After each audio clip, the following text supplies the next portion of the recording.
Hey everyone, Kristen Brown here with KristenBrown.org.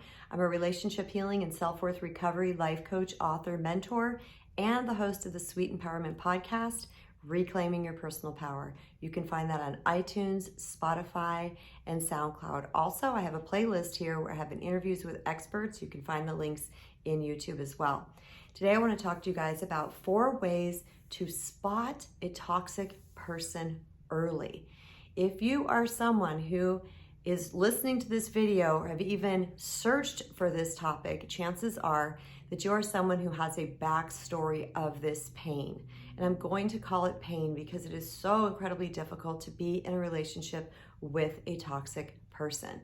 So what I'm hoping through this video for you is that you can take in these 4 ways and you can start investigating when you are dating somebody or you're early on with the relationship, and maybe you can spot a few signs of what potentially might be coming down the road for you. Because I know for me, when you meet someone new, it's really exciting and robust and vibrant in the beginning, but there are signs. That's the thing, is that there's signs, but we're often not willing to look at those signs. We see them, but we make excuses for them, or we think, well, this person just had a bad day, or we're just so overwhelmed with our like or lust for them that we just kind of brush that stuff away. Or the honest truth is that we're needy and desperate, and we want somebody so badly to fill this void that we believe is in our life that we're going to ignore what we're seeing. So the first sign I want to talk to you guys about is calling them out on unsavory behavior. What does this mean? It means when we are in the beginning of a relationship, little things start to creep up. Now, I'm guilty of seeing these things and then staying in the relationship. So if that's been you, please give yourself grace. Please forgive yourself. We are on a spiritual journey here. We're doing the very best we can. The whole key is to do better next time. So the first thing is calling them out on unsavory behavior.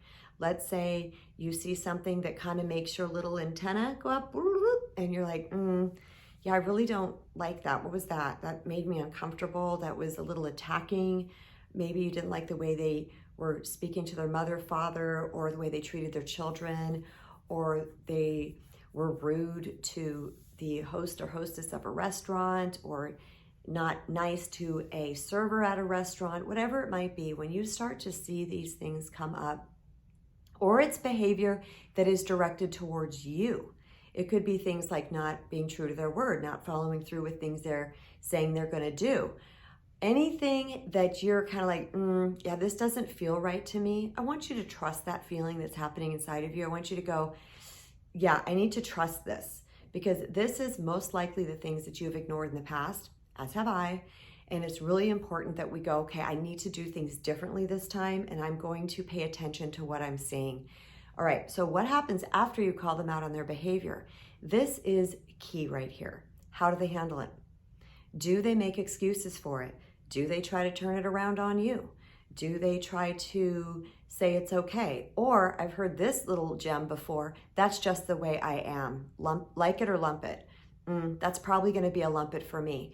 Because if someone is not willing to look at their behavior and to investigate their behavior and to realize inside themselves that something wasn't right with that behavior, if they don't have that internal mechanism to be able to recognize when something that they've done is not kind, or it's disrespectful or dishonoring, then they cannot heal, fix, grow, or evolve that behavior. Super important to call them out early. Now, this doesn't mean you're a jerk. This doesn't mean you yell at them or raise your voice. This is said very kindly, very nicely, and very respectfully, or softly. You just mention that this is what you've seen, because you want to keep your integrity in place. If you start yelling at somebody or attacking them, that always arises something inside the other person, and they may retaliate or respond back with that same type of energy that you delivered. Number 2, let them know what is going on inside of you emotionally. Let's say you had a bad day at work. Let's say you're super sad because someone that you know is recently ill, or you're hurt over a friend's behavior, or you're angry about something. Let them know how you're feeling. Again, this doesn't mean we take the behavior out on that person, but When we can speak up about how we're feeling, we get a true indicator about how they handle their own feelings by the way they handle your feelings. Why is this important? Because what we're hoping for, and this is not always the case, there's a little gray area in here, and I'll get to that in a second, is that people that can handle your feelings can typically handle their own. They're less volatile, they take things personally less, and they're able to sit and hold space with you. Sometimes our lopsided relationships are because we have a high EQ, emotional quotient, and they have a low EQ, and we're expecting them to be like us, and they're just not there yet. This is not to diss, blame, point fingers, or to be mad, or to make somebody shameful for not being there yet. They're on their own personal journey. But the key question is, do you want somebody that can handle your emotions as well as their own emotions? I follow a relationship healing guy, and he often talks about someone who can't handle their anger is a hell no. All right, I agree with that 100%. People need to be able to process certain emotions in a healthy way. And when they process in a healthy way, they are able to help you process in a healthy way. Now, why is this sometimes a little bit of a gray area? Because we are all on a spiritual journey, all right? We're all here to learn and grow and evolve. We all are put in these classrooms of situations and circumstances to grow ourselves.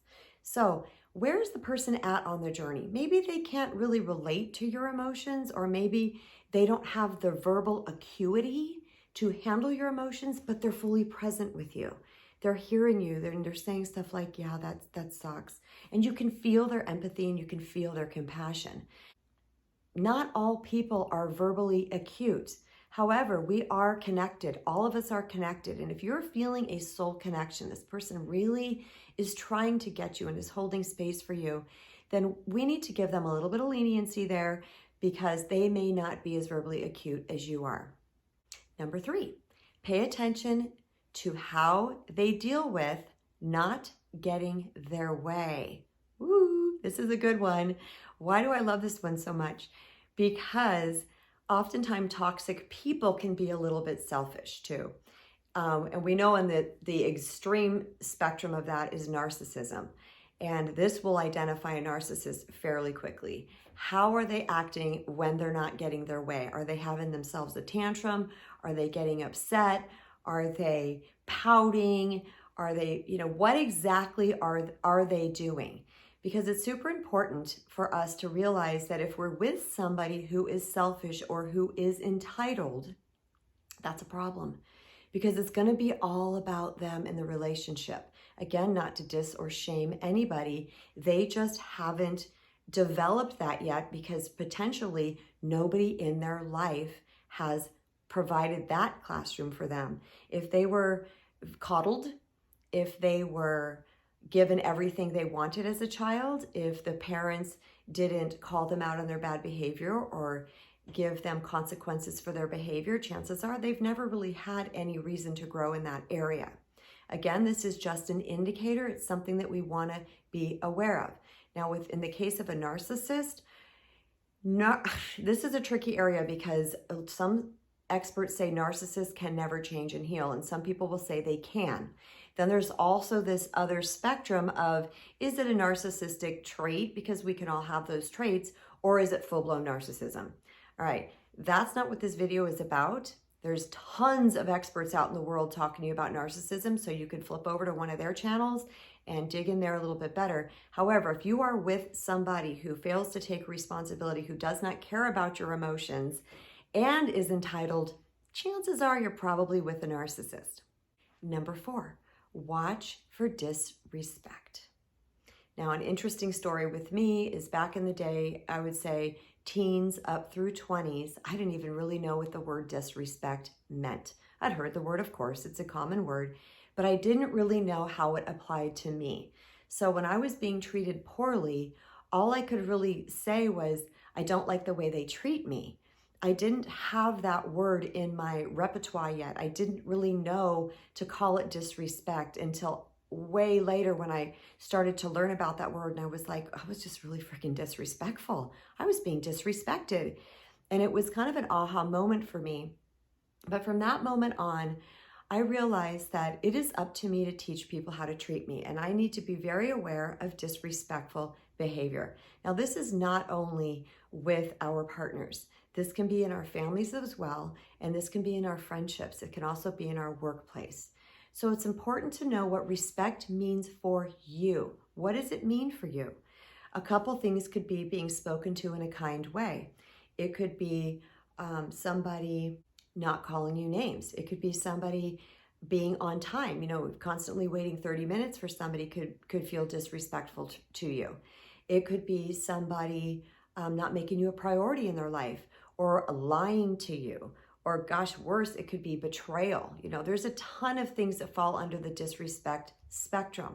And it's important that you get radically clear about what disrespect means for you and start paying attention to it. Let's say you're walking out of a restaurant and the person, male or female, just lets the door slam in your face.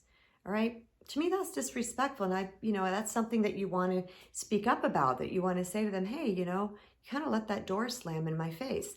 Again, you're going to see right away who that person is by how they handle that. They could be like, oh my gosh, I'm so sorry. I was getting an important work call and my brain went over here and I didn't mean to do that.